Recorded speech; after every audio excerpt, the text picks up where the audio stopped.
श्री कृष्णा। क्या अप्सरा साधना करने में किसी प्रकार का डर है? क्या अप्सरा आपके परिवार को बर्बाद कर देगी? क्या अप्सरा आपके घर की महिलाओं की या पुरुषों की या किसी भी प्रकार का कोई नुकसान पहुंचा देगी? क्या अप्सरा को करने से कोई पाप लग जाएगा? क्या देवता आपके पीछे लग जाएंगे? ऐसे बहुत सारे सवाल बहुत सारे साधक कर रहे हैं, जिन्हें गुमराह किया जा रहा है। वो उनको डराया जा रहा है कि इसको करने से बहुत बुरा हो सकता है।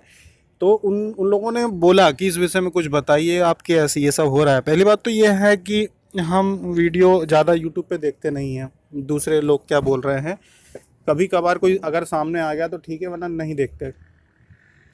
दूसरी बात यह है कि सबसे पहली बात तो यह है कि अप्सरा साधना में कोई खतरा नहीं होता है। सबसे पहली बात, कोई खतरा नहीं होता है। किसी भी सात्विक साधना में कोई खतरा नहीं होता है। इसके बाद ये कहा जा रहा है, लोगों को गालियां दे दे के कहा जा रहा है। ऐसा सुनने को आया कि कुछ लोग हैं जो यूट्यूब पे गालियां दे दे के लोगों को बोल रहे हैं कि तुम अप्सरा के साथ संभोग करना चाहते हो, ऐसा वैसा खुला चैलेंज दिया जा रहा है। कि मतलब कमेंट्स के ऊपर भी बहुत कुछ बोला जा रहा है। तो एक बात मैं क्लियर बता दूं आपको साफ साफ कि ये जो साधना होती हैं, सात्विक साधनाएं होती हैं, इनमें कोई खतरा नहीं होता, पहली बात। दूसरी बात, सात्विक साधनाओं में सात्विक सामग्री की जरूरत होती ही है। देखिए, अप्सरा साधना कोई तांत्रिक अघोरी या किसी इनके बस की बात नहीं है, और ना ही ये कर सकते हैं। क्यों? क्योंकि इस साधना में मांस मदिरा चढ़ाने का कोई काम नहीं है। ऐसे जो गंदी चीजें हैं, जो नीच योनियों वाले, जो नीच देवी देवता या नीच भूत प्रेत पिशाच जिन्न की जो साधनाएं होती हैं, उनमें ये सब चीजें होता है। लेकिन अप्सरा साधना में सिर्फ सात्विक चीजें ही होती हैं। और इसके अलावा कोई भी ऐसा व्यक्ति जो इंसान का मांस खाता हो या तांत्रिक प्रयोग करता हो या इस तरह के कार्य करता हो, इनके हाथ लगाने से भी जो सामग्री होती है वो अशुद्ध हो जाती है।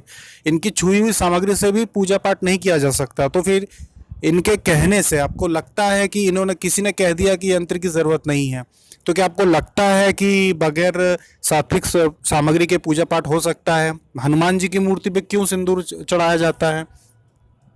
क्यों ऐसी मंदिरों में, जो ये बड़े बड़े जो मंदिर हैं और सारी सामग्रियाँ चढ़ाई जाती हैं, क्यों भस्म चढ़ाई जाती है महादेव पर? क्योंकि इन कुछ चीज़ों की मान्यता है जो हमने अपने, ना मैंने बनाई, ना आपने बनाई, ना हमने बनाई है।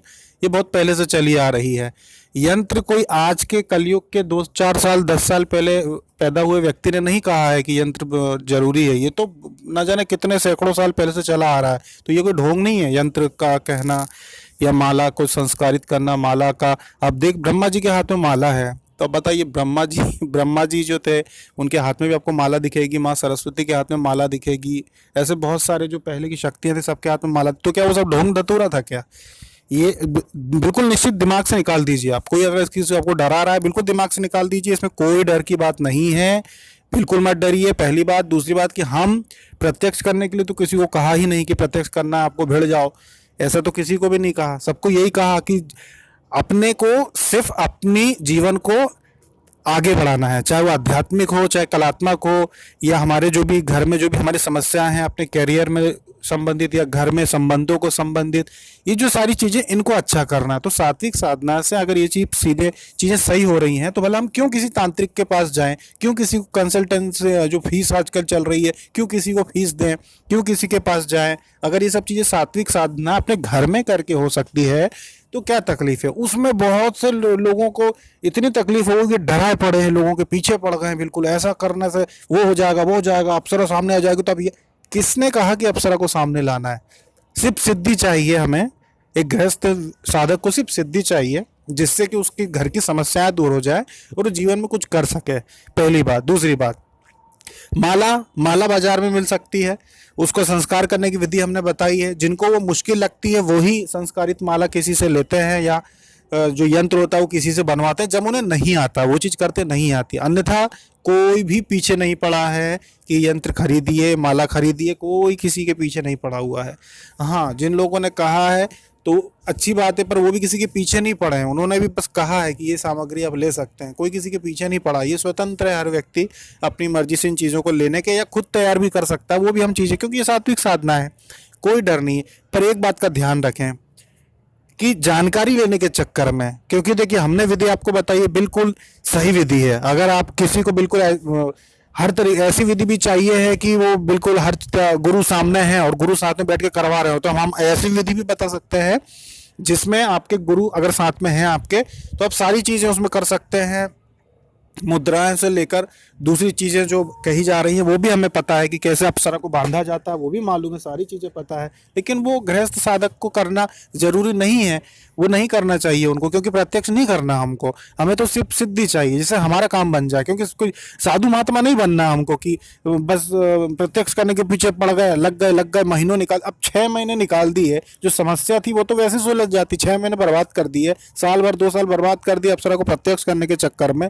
वो काम नहीं करना है, किसी को सन्यासी नहीं बनाना है, उनके काम बनाने हैं, उनकी समस्याओं को दूर। लोग रो रहे हैं, लोगों के परिवार टूट रहे हैं, उनको ठीक करना है, उनकी समस्या दूर करना है, किसी को सन्यासी नहीं बनाना। तो इसके लिए प्रत्यक्ष करने की जबरदस्ती नहीं, किसी को ऐसा वो नहीं करना है, किसी को ज्ञान नहीं देना कि जाके प्रत्यक्ष कर ही डालो। तो ये जो डराने का काम चल रहा है उसे बिल्कुल नज़रअंदाज करें आप। जो भी साधना करना चाहता है, सात्विक साधना है, अपने घर में कर सकता है। प्रत्यक्ष करने की कोई ज़बरदस्ती नहीं, किसी को करना भी नहीं है। जिनको करना है वो आराम से करें, किसी से डरने की ज़रूरत नहीं है।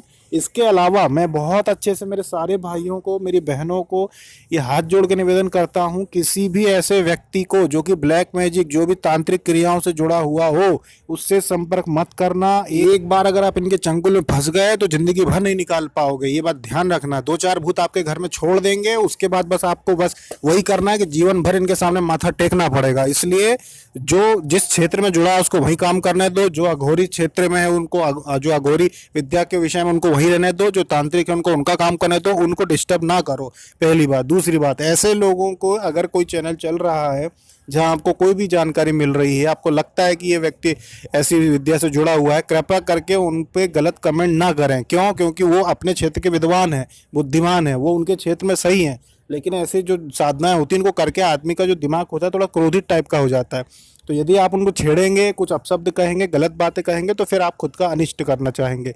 इसलिए इस बात का ध्यान रखें कि इन लोगों को बुरा भला भी ना कहें। बहुत सारे लोगों को देखा मैंने, बस खुले आम गालियां देना शुरू हो जाते हैं, किसी के भी वीडियो पे कमेंट देना, तुम ऐसा नहीं कर सकते, वैसा नहीं कर, अगर इतनी ताकत है तुम्हारे में तो तुम पाकिस्तान को उड़ा दो। ऐसा देखिए, कोई किसी को नहीं उड़ाने जाएगा। आप उनको उंगली करेंगे, उनसे संपर्क करेंगे, अगर उनको बुरा भला कहेंगे तो ही आपका बुरा करेंगे, नहीं तो उनके पास इतना समय नहीं है कि देश विदेश की समस्याओं पे सोचेंगे। वो अपने उनका एक क्षेत्र है, वो वहाँ पे अपना ज्ञान बढ़ाना चाहते हैं, अपनी शक्तियाँ बढ़ाना चाहते हैं, उनको वहीं रहने दीजिए। उनसे ऐसी बातें मत करिए कि अगर आप में शक्ति है तो पाकिस्तान को उड़ा दीजिए। क्या तरीका है? किसी भी तांत्रिक, किसी भी अघोरी, किसी भी साधु संत महात्मा कोई भी हो, उसको कुछ मत बोलिए। आपको जो जानकारी चाहिए अगर मिलती है बगैर पैसा खर्च किए तो ले लीजिए, नहीं मिलती है तो जाने दीजिए, उनके पीछे ना लगें। ऐसे बहुत सारे लोग जो संपर्क किए जा रहे हैं, उन लोगों से किए जा रहे हैं, फंसेंगे, सारे के सारे फंसेंगे। नहीं समझ में आएगा कब उनके ऊपर कौन सा प्रयोग हो जाएगा। इसलिए हाथ जोड़ की विनती है अप्सरा साधना के संबंध में। अब ये शायद मैं इसके बाद एक आध वीडियो और दूंगा अप्सरा साधना संबंध में, उसके बाद अप्सरा साधना पे वीडियो बंद कर देंगे, नहीं देंगे। क्योंकि बहुत सारी साधना, ये तो एकमात्र साधना थी, बहुत सारी साधना है जिनके विषय में जानकारी हमको देना चाहिए, जो सात्विक हैं, जो सभी लोग कर सकते हैं। सिर्फ एक ही साधना को पढ़ कर नहीं बैठना हमें। और इतना इस पर बवाल मचा है कि हर दूसरे दिन कोई नया व्यक्ति साथ, कोई पक्ष में बोलता है, कोई विपक्ष में। ये सब अच्छी बातें नहीं है।